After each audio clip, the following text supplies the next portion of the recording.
Assalamualaikum dear students, welcome to my new session that is cholecystitis. Students, cholecystitis दो words हैं इसमें, chole plus cystitis. Chole means bile and cystitis is another word for the bladder.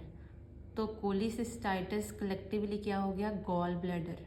ठीक है, कोलीसिस्ट का मतलब क्या हो गया, गॉल ब्लैडर, और कोलीसिस्टाइटिस का मतलब फिर क्या होगा, inflammation of the gall bladder. तो inflammation of the gall bladder which can be acute और क्रॉनिक, इसको हम क्या बोलेंगे, कोलीसिस्टाइटिस. तो यहाँ पे हमने कोलीसिस्टाइटिस की डेफिनेशन कवर कर ली. अब जो कोलीसिस्टाइटिस है इसकी दो टाइप्स हैं, या तो ये कैलकुलस हो सकती है या फिर ए कैलकुलस. कोलीसिस्टाइटिस की जो कॉजेज़ हैं उसमें या तो कैलकुलस आती है या फिर ए कैलकुलस. अब जो कैलकुलस फॉर्मेशन है जिसकी वजह से कोलीसिस्टाइटिस लीड कर रही है, 90% केसेस जो होते हैं कोलीसिस्टाइटिस के वो कैलकुलस यानी गॉल ब्लैडर के अंदर स्टोन फॉर्मेशन की वजह से होता है, स्टोन्स की वजह से होंगे.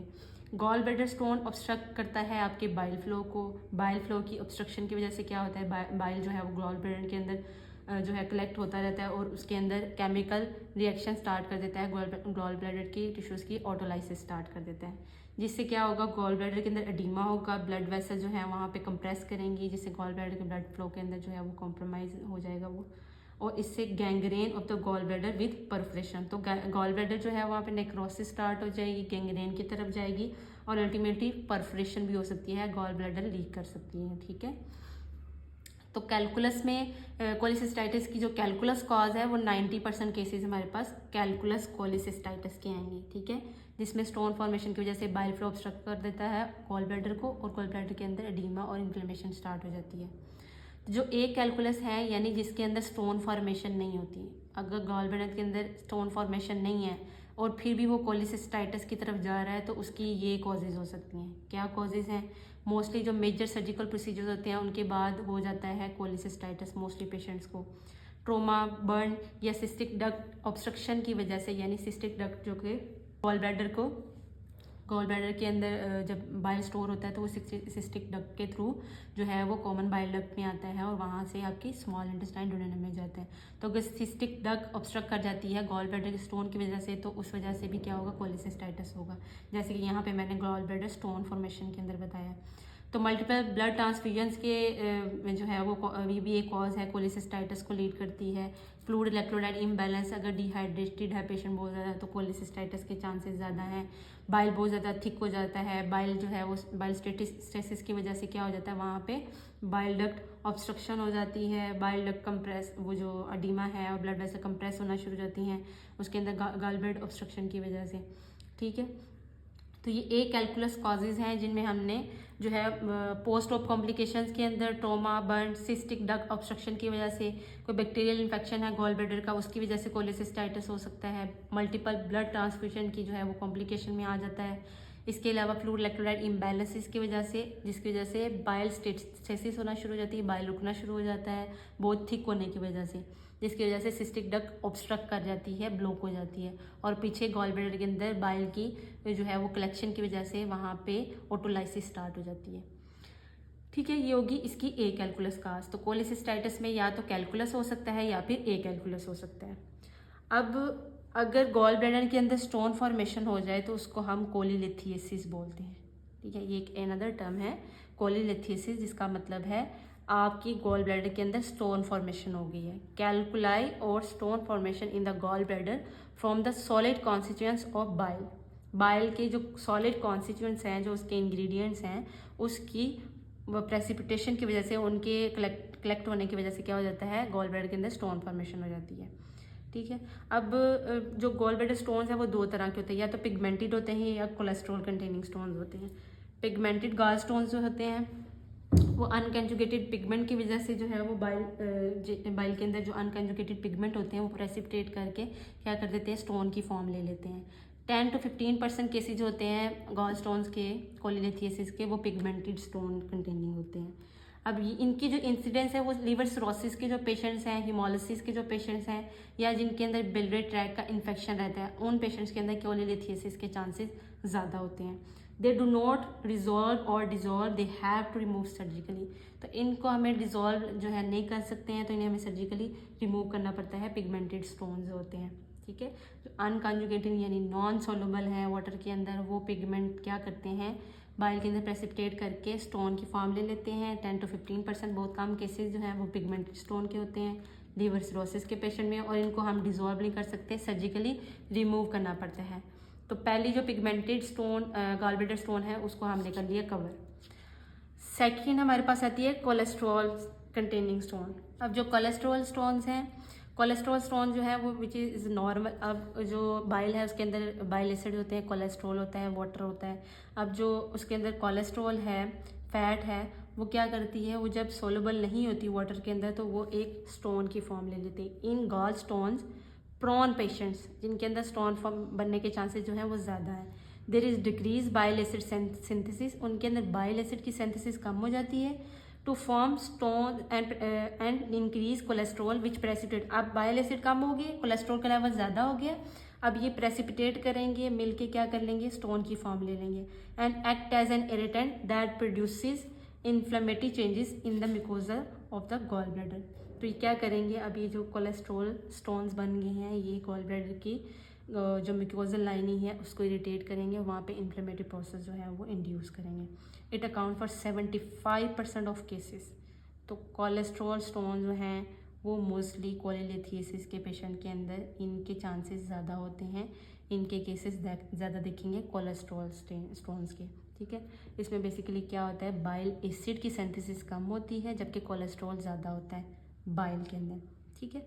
तो वो जो कोलेस्ट्रॉल वाला कंटेंट है वाटर सोलुबल नहीं है, वो क्या करता है, प्रेसिपिटेट करता है और स्टोन की फॉर्म ले लेता है, जिससे आपकी गॉल ब्लैडर की म्यूकोजा जो है वो इरिटेट होती है और इन्फ्लेमेटरी प्रोसेस इंड्यूस हो जाता है। 75% केसेस कोलेस्ट्रॉल स्टोन्स वाले होते हैं। कॉजेज़ देख लेते हैं कोलिलिथियासिस के। जो पेशेंट ओरल कॉन्ट्रासेप्टिव पिल्स पे होते हैं उनके अंदर इसका रिस्क होता है कोलिलिथियासिस का, उनके अंदर ज़्यादा चांसेस होते हैं कि वो गॉल स्टोन जो हैं वो डेवलप कर जाएंगे।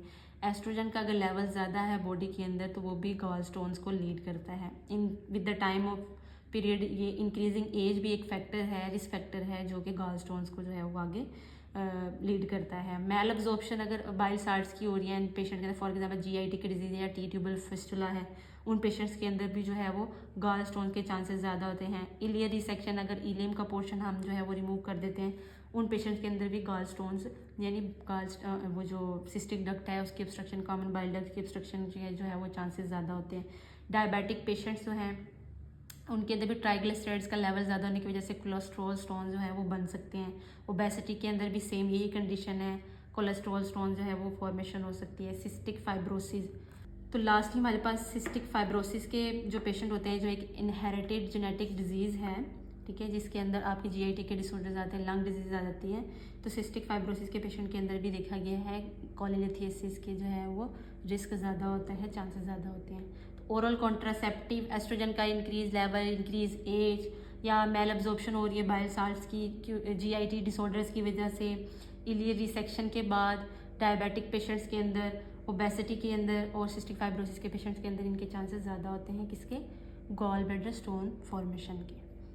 क्लिनिकल मैनिफेस्टेशंस क्या आएंगी, एपिगैस्ट्रिक पेन होगी इन पेशेंट के अंदर, they will feel like fullness, उनकी एपिगैस्ट्रिक डिस्ट्रेस आएगा जिसके अंदर उनको फुलनेस की फीलिंग आएगी। एब्डोमेन उनका डिस्टेंडेड होगा, एब्डोमिनल डिस्टेंशन होगी और बड़ी लाइट वेग पेन होगी in the right upper quadrant, right upper quadrant pain होगी। दिस डिस्ट्रेस में occur as a result of meal rich in fried और फैटी फूड्स, जो बहुत फ्राइड और फैटी फूड लेगा, जो पेशेंट फ्राइड और फैटी फूड्स ले रहे हैं उनके अंदर ये डिस्ट्रेस जो है वो आता है। लाइट अपर क्वाड्रेंट पेन होगी, वेग पेन, एपिगैस्ट्रिक डिस्ट्रेस और एब्डोमिनल डिस्टेंशन। क्लिनिकल मैनिफेस्टेशन हम लोग कर रहे हैं। अब पेन एंड बिलरी कॉलिक के जो है वो साइंस आएंगे पेशेंट के अंदर, जॉन्डिस के जो है वो सिम्टम्स आएंगे, urine colour, stool colour change हो जाएगा, विटामिन की डेफिशिएंसी होना शुरू हो जाएगी, फैट सोलुबल विटामिन की। अब पेन एंड बिलरी कॉलिक क्या है, पेशेंट को गॉल स्टोन की वजह से जो सिस्टिक डक्ट ऑब्स्ट्रक्ट कर जाती है, गॉल ब्लैडर डिस्टेंडेड होना शुरू हो जाता है, इन्फ्लेम्ड होना शुरू हो जाता है, इन्फेक्टेड हो जाता है, तो उससे फीवर होगा पेशेंट को, पाल्पेबल एब्डोमिनल मैस भी हो सकता है, बिलरी कॉलिक के साइंस आएंगे, लाइक उसको गॉल ब्लैडर के अंदर जो है वो पेन इंड्यूस होगी जो कि वेग राइट अपर क्वाड्रेंट पेन होगी, जो कि क्रैम्पिंग पेन है with nausea and vomiting. Biliary colic होगी, ठीक है, with nausea and vomiting. In some patient the pain is constant rather than colicky. Colicky के अलावा इनके अंदर कॉन्स्टेंट पेन भी देखी गई है कोलिलिथियासिस के पेशेंट्स के अंदर, ठीक है। Due to obstruction of gall bladder stones क्या होगा, गॉल ब्लैडर डिस्टेंड हो जाएगी, इन्फ्लेम्ड हो जाएगी, इन्फेक्टेड हो सकती है, फीवर और पाल्पेबल एब्डोमिनल मैस हो सकता है। जो पिल्विक कॉलिक पेन है वो कांस्टेंट भी हो सकती है with nausea and vomiting. Jaundice क्यों होगा, अब देखिए आपकी जब बाइल डक्ट जो है वो ऑब्स्ट्रक्ट कर जाएगी तो बाइल तो रिलीज नहीं हो रहा, which is no longer carry to duodenum. तो आपके डिडेनम में तो बाइल जा नहीं रहा कि वो ब्लड के अंदर अब्जॉर्ब हो, तो फिर वो क्या कहते हैं डायरेक्ट ब्लड से अब्जॉर्ब हो जाएगा, तो आपकी स्किन और म्यूकस मेम्ब्रेन जो है वो येलो कलर की दिखेंगी बाइल पिगमेंट्स की वजह से। This is frequently accompanied by mark pruritus, तो इससे क्या होगा, इचिंग होगी स्किन के ऊपर, ठीक है। स्किन और mucus membrane yellowish in colour हो जाएंगी, यानी जॉन्डिस की कंडीशन डेवलप कर रही है क्योंकि आपकी बाइल डक्ट जो है वो ऑब्स्ट्रक्ट कर गई है और डायरेक्ट बाइल जो है ब्लड में अब्जॉर्ब हो रहा है और आपकी स्किन और म्यूकस मेम्ब्रेन येलो दिख रही है, जिसकी वजह से प्रोडाइटर्स की कंडीशन भी हो रही है, इचिंग ऑफ द स्किन के सिम्टम्स आ रहे हैं, ठीक है। पेन और बिलियरी कॉलिक के बाद हमने पढ़ लिया jaundice. Changes in urine and stool colour. Changes in urine and stool color. The excretion of the bile pigments by the kidneys give the urine a very dark green color.